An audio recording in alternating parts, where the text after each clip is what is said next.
Hello and welcome back to our Total War 25th Anniversary Retrospective series. This time we're talking about the Bronze Age, so we're going to be looking at all things Troy and Pharaoh. I'm Will White, Senior Content Producer here at Creative Assembly. You might recognise my voice, but this is my face. This time my face is joined by these lovely faces. So let's do some introductions. Maya, if you'd like to introduce yourself. Hey Will. Hiya. My name is Maya Georgieva. I am currently the franchise design director for Total War. But back on Troy and Pharaoh, I was the game director on Troy and a creative director for our studio in Sofia, supporting the project of Pharaoh during its development. Cool, awesome. And Victor. Hey. Hello. So right now I'm creative director on Total War Warhammer DLCs, but back for Troy specifically, I was in charge for the Amazon's DLCs and bits and pieces of the overall product of Troy. And in Pharaoh, I was in a different project, but I was at the same time sitting in the same building like with the rest of the guys, and I was constantly peeking into their monitors. So like I was part of the project one way or another. You were there in spirit. Jack. I'm Jack Mellum. I'm lead music designer on Troy and Pharaoh. I think I was senior music designer. I can't remember exactly when it swapped, but yeah, I was a senior music designer on Troy and Pharaoh. Awesome. Cool. Let's dive into it then. Let's do. Starting with, let's talk about just the vision of the game. Like, where did it come from? What was the inspiration? Yeah, just the vision. Such an innocent question. First thing I remember about Troy specifically was we as a team were still, kind of learning the ropes of Total War, and we were working on Empire Divided, the DLC for Rome, and we were looking at potential ideas for content, games, different, just design notes. And amongst multiple options, there was this name. Just one name, nothing. No design documentation, no, expanded kind of guidance, just Trojan War. And we were like, whoa, this sort of resonates. Imagine if we would one day be able to do a full game about it. Maybe this could be something that we could do. But and it came to be basically later, after a couple of DLCs, the team was ready and eager to try, creating a full standalone game. And back in the day, this was something that was like an unclaimed territory, like something that we could try and make our own and produce our first project. And I think that from current perspective, we were probably a little bit naive, a little bit too eager. Maybe we both, we've bitten more than we could chew, because once we actually took up creating this project, creating this game, it was full with, challenges and issues that we need to solve. And maybe it wasn't the best for our first project, but we were kind of ambitious, we were kind of eager. So ambitious. That's hard. We were joking back in the day that our motto should be ambitious, not that smart. That's us. I mean, That's could funny. you say? I didn't hear that one from the UK. It was really interesting from the UK studio side of it, because obviously we had central team supporting you guys, music being one of them. So hearing one this is the first solo big project the team's going to work on. It was really interesting hearing what that project was going to be, and it's like, oh cool, that's quite a big narrative driven event that's going to be a really interesting one to work on. Yeah, I think that there's something in the name, right? There's something like a big promise in it. You don't know why, but it captures your attention, and it did ours, so we jumped on it. Yeah, I mean, it's steeped in history, isn't it? There's so much you can actually unpack there. So how did you go about with the historical accuracy? Because I mean, if you've got the Iliads, you've got... It's hard to speak about accuracy because the matter is largely legendary. So there are different levels to unpack here. On one end, what everybody knows about Troy is a legend. It's a myth. And so this is also what everybody relates to. What is the gravity of the story is the gravity towards this myth that has survived so many centuries. On the other hand, it was fascinating to realize, to kind of uncover that this was not just a narrative story. This was not just like a novel created for entertainment. There were bits and pieces behind these legends that were actual history potentially. And once we started kind of researching the era, researching the archaeology, researching the historical information about it, we realized there is more there than we would actually expect. That level of authenticity is great, but how did you guys bring any more to it, like music? Jack, did you? Yeah, music's really difficult when you get back that far in history, because yeah, you have very scant records of what music was like, and even if you get images of music being played, you don't know anything like the tuning, you don't know what it sounded like. You can have, there are some very old scores and you're still like, okay, well, don't really know what that note was. You can look at it and go, okay, well, this is probably how it's evolved, looking at how music in different areas of the world have evolved during that time. But obviously there's a lot of upheaval in different places, so it could have changed wildly. So you kind of have to do your best in a lot of these things and try and trace back some of the instrumentation and instrument choices. So one of them was the yale tambor that we used. That was only really something from 1910s, and it's like, okay, that's super modern, but it's also based on this, the tambor, which is more like 1500s, and it's like, okay, we're getting a little bit further back. And then you look at it, it's like, okay, it probably was used in the Byzantine era as well in this similar sort of part of the world. And we get back that far and we're still like 2,000 years out from where we need to be. And it's like, oh, this is really difficult. So yeah, a lot of it we like do the best we can and try and create the essence of that feeling. And one of the reasons I think so the new music direction from the music director at that time was to have the really synthetic score, was to have that sort of mystical element part of it that's very different from like the Rome 2 soundtrack, which has got a lot more of sort of an orchestral, like cinematic basis to try and get that more mystical vibe, I guess, and sort of and it definitely did. Yeah, it definitely did. Yeah, I remember the first time, you know, in the initial drafts, basically for the soundtrack, were presented to me and to the team, basically, because we immediately spread like quite wildfire in the office. Everybody was curious and wanted to hear. And initially it was kind of divisive because some people were like, wow, this is awesome. And some were like, but why is this like that? Yeah, the first versions were really synth heavy as well. Like all the instrumentation came later. A lot of those early ones, it was just pure synth. Yeah. It's like, oh, okay, this is very modern. Yeah. But why were the Greeks doing a rave party? Yeah, for sure. It was quite a bold choice, to be sure. I remember the first time because when I first started working. But it had this quality of sounding like expressing the sense of eternity of. Yeah, we were trying to follow the art direction in that sense of this sort of otherworldly element to some of it, that sort of mythological vibe, and we tried to sort of copy that in the music. I remember the first time I heard it because I'd been on previous projects and then joined it, was like, this is a lot of synths. It was quite an interesting one to join, and then blending that together as the project came along. In some sense, it came out of necessity. It came out of finding solutions to rational problems. We had, for example, a problem of what art style do we use for our interface, for our representation in the game.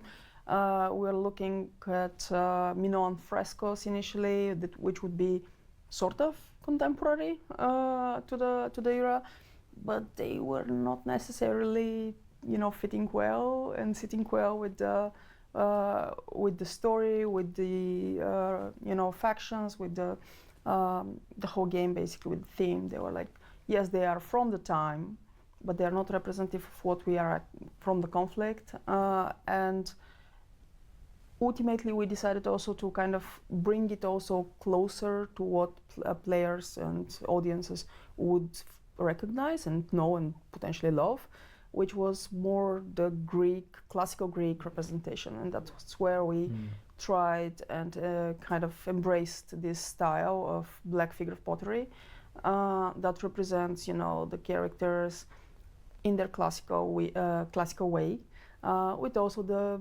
ornaments and so on and so forth. And we decided, okay, but how does this style that comes like multiple centuries later mesh with the reality of the Bronze Age we're representing? And we thought about, like how to make them, gel together, and decided that ultimately what we want to represent here is, on the top level, you see those classical references. And then you see the layer of the shroud in the game, which was like a parchment with notes from the actual Iliad in ancient Greek. Not that anyone will recognize, but we actually checked them out and they are authentic. And this shroud is burned to reveal the living and breathing reality of the Bronze Age. And ultimately, this is how we go step by step from legend to reality, to the living myth underneath. And honestly, this didn't come like in a spark of inspiration over one night or whatever. It was painfully developed over months of a lot of, arguments and contradictions and whatnot. You were talking earlier about the skybox, which when I first saw it, I was like, wow, this is such a cool amazing, feature of it. How that design came upon. Initially, our art direction was leaning more towards realism, basically, and there were clear blue skies and everything was beautiful. But suddenly we were kind of given feedback and asked, okay, if you have a look at this game, if you pass a glance at a screenshot of this game, can you recognize this is Troy and not any other Total War game in the ancient times? And you were like, is that necessary? Yes. Figured it out. And we were like, okay, if you must do. So we were like almost panicking, like, what can we do? So I was playing with in Photoshop with mock-ups. Our art director was, picking up stuff, and they did an amazing job in that, creating this skybox that is so distinctive. Yeah, it's very cool. I remember seeing that and being like, this, like, I can see Troy now. Yeah, it's cool. And the only thing that I regretted was that I wanted to have, like, the figures from Greek mythology that represent the different places in the world. So basically, if you look to the northeast, you should see Caucasus, the mountain with Prometheus and the eagle. Nice. And if you look to the west, you would see the pillars of Hercules and something like that. So basically, to kind of be able, and when you look to the south, you would see, for example, the cow Io, I think it's called in English. It is. Yeah. From Greek mythology, who went into Egypt and was probably we could have did it in an Egypt sort of style.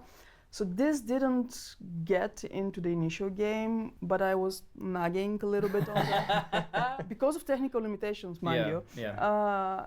And also because of artistic limitations, because they think, okay, we are not going to draw a cartoon. Yeah. But ultimately, in the Mythos pack later, we actually added that in. Some of this. Yeah, you had all the gods in the sky as well for the Mythos pack in the battle maps, wasn't it? And that was awesome. Also, even before that, before we crystallized our art style and everything, there were of course supporters going about how let's just do it fantasy, let's go full mythological from the start. There'll be the Cerberus, there'll be all the different mythological creatures from the cycles. Of course, we have like fans of that in the office, and they're like, yeah, it will be all fantasy and all magic, and then we'll go Age of Mythology, Total War, and our reality was like, first of all, that's super expensive animations and requests, so no. And second of all, we're also doing Total War Warhammer, I believe 2 at the time, so that's kind of already doing that. It felt slightly redundant. And this was very interesting because different, kind of camps in the office. Historical Were leaning more towards, super authenticity towards the Iliad, 100%. Authenticity towards history. Authenticity and basically not authenticity, but kind of a fantasy angle that we just use mythology and have like armies of minotaurs and so on. Zeus wandering around. So that was the sort of three directions and three visions, and ultimately we had to make a choice, and the choice was hard. It was. The choice was not so much a compromise, but ultimately, to me, the truth behind the myth also allowed us to establish a base, and from there we could have the options to explore either of the other directions if we have, the opportunity, right? So, and we did. So that was good. So is that how you then decided when it came to Pharaoh, for example, to just stick to the historical side because you knew already that there was too much debate internally between the mythos, between the historical? So how did that come about? What was the learnings you took essentially? Very much that was part of the sensibility, the thinking about it, because it was one thing, initially we thought that, okay, this confusion is within us, within the office, within the team. But then we realized this actually is representative for the audience as well. There were people leaning in each of those directions anyway. So we realized that doing any product, any game in the context of an audience that doesn't have an established single vision about the game basically means that whatever you choose, part of the audience It's halfway wrong. Will consider it wrong.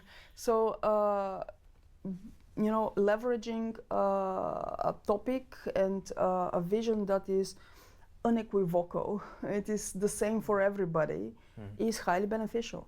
And if you have like a huge Hollywood movie that establishes particular vision, this is very lucky. If you have like a particular, again, pop culture representation, you could latch to that.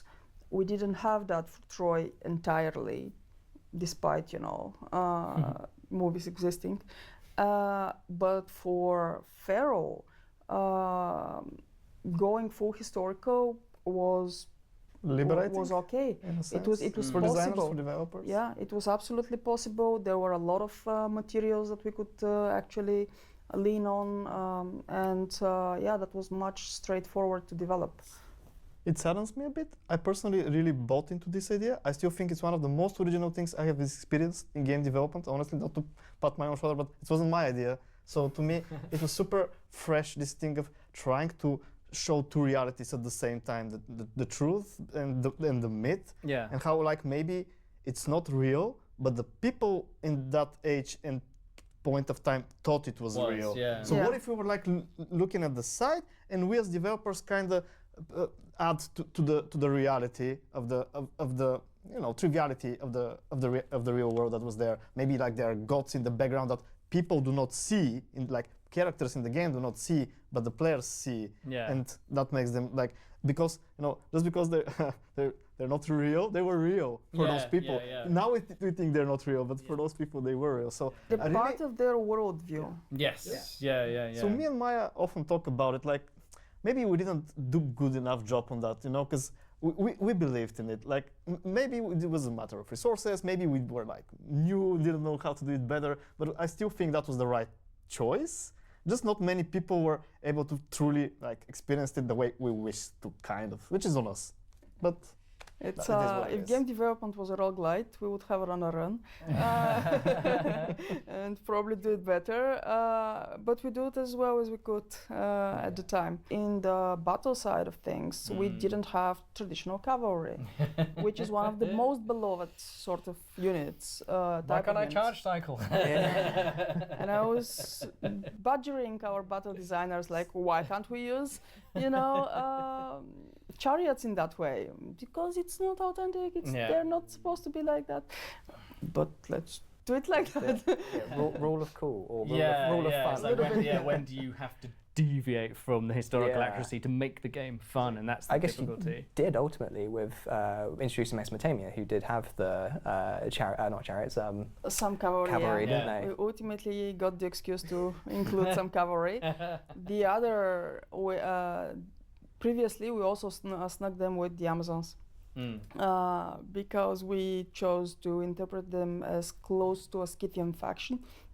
Not that Scythians existed at that time, in the same way, but they were like proto-Scythians.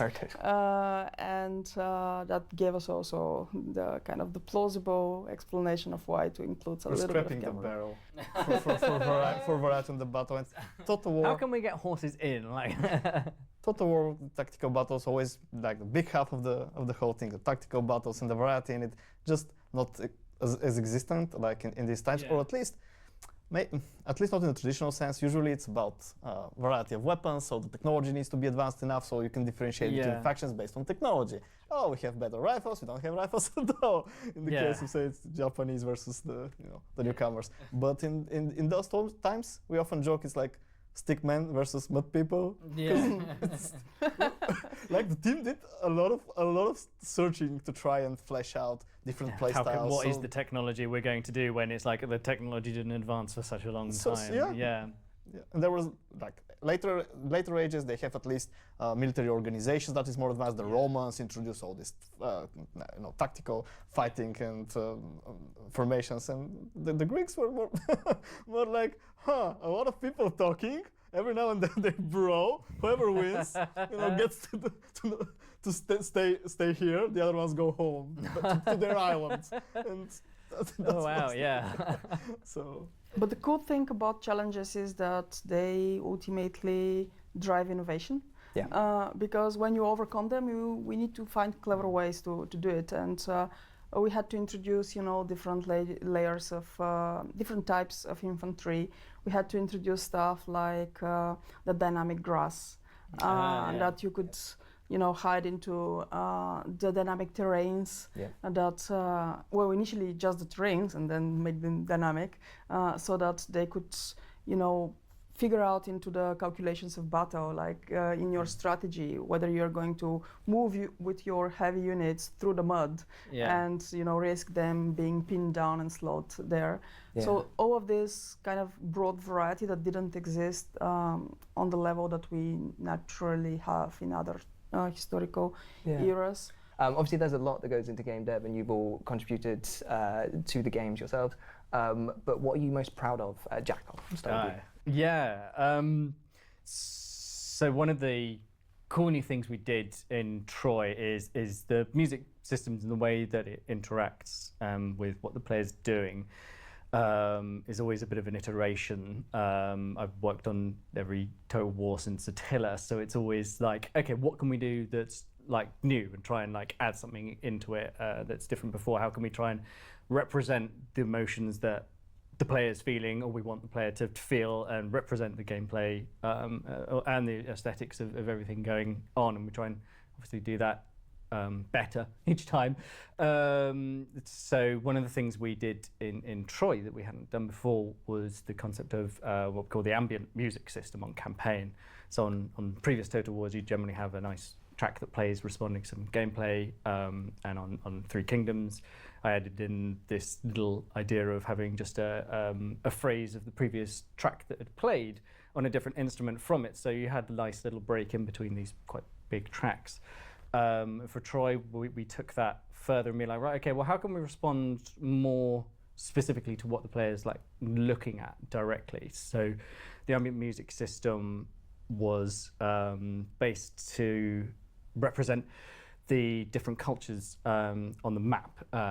Like, so you've got your Trojan factions and the Greek factions, the Achaean ones. And we're like, okay, cool, well, this is going to be interesting, so we'll flavor them differently, so you have slightly different instrumentation. So we try to pick instruments and scales that hopefully would have been sort of representative of the music from those times. And as you scroll over the map, you hear different instrumentation based on what's going on, and also responds to the diplomatic status you have with them. So when you go near your enemies, you start hearing war drums, and there's different layers of drones. So you have like a nice peaceful drone when you're over in your home cities. It's like, oh, this is pleasant. Or your allies. We go over neutral. It's a bit more of a neutral sounding one. And if you go scrolling near your enemy ones, you get some more like pulsing or some really modern style percussion mixed in with some drums and like a more angry sounding drone as well, to try and shape specifically what you're looking at a little bit more on the campaign map. Originally, it was also going to try and respond to the the terrain of what you're looking at as well, but it was like, okay, this scope has just gone crazy. We can't do all of this. We're trying to represent too many things at once. You can't tell. It's like, oh, okay, I'm looking at a mountain now, and I'm hearing this drone. It's like, no, this is too much. Let's simplify. So, yeah, that was one of the cool new things for Troy, and we took that stage further with Pharaoh as well. Victor, what are you most proud of? A few things. First, on Troy in general, I'm really proud of my colleague with whom we worked on the multi-resource economy. We often, like in the early pre-production, we went to other teams who were more experienced than us in Horsham and asked them about this, and they were like, don't do it. And we were like, yeah, no. was that from trying before and it being difficult? Yeah. It was interesting for me to balance. I haven't been involved in the resource economy balancing, and we thought we nailed it at the end. And there was this friend producer who came and said, this is completely garbage. You're doing a good job, but the economy is very unbalanced. It's easy for me to get resources. And I'm like, because I know at this time I'm thinking, I nailed it. Finally, it clicked after so much time. I have the graphs, I have the simulations, everything's working out. And in my computer, it evens out. Yeah. And I'm like, what difficulty was you playing on the campaign? And it's like, easy.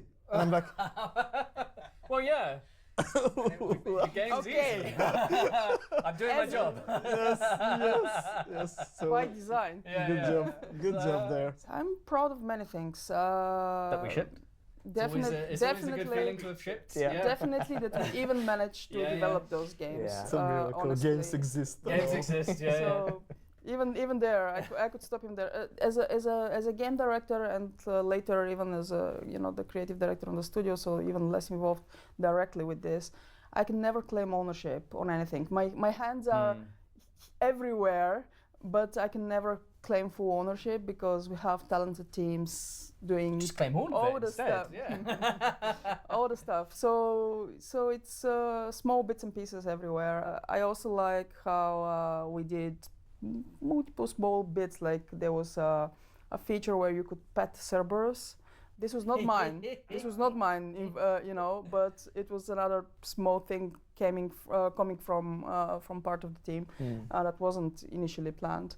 I insisted, for example, on the epic skin of Achilles, like the god-forged armor. We researched it thoroughly. Was it like Hephaestus? The Hephaestus armor of Achilles. That was something I was very invested into and put probably silly amount of time into searching that. So here and there, small bits. And there we have it. Thank you, Jack, Maya, Victor, for joining me today, and thank you for coming along to this Pharaoh and Troy retrospective. Do make sure to like and subscribe. If you don't, you might miss the next one, which is all about Total War Warhammer. We'll see you there.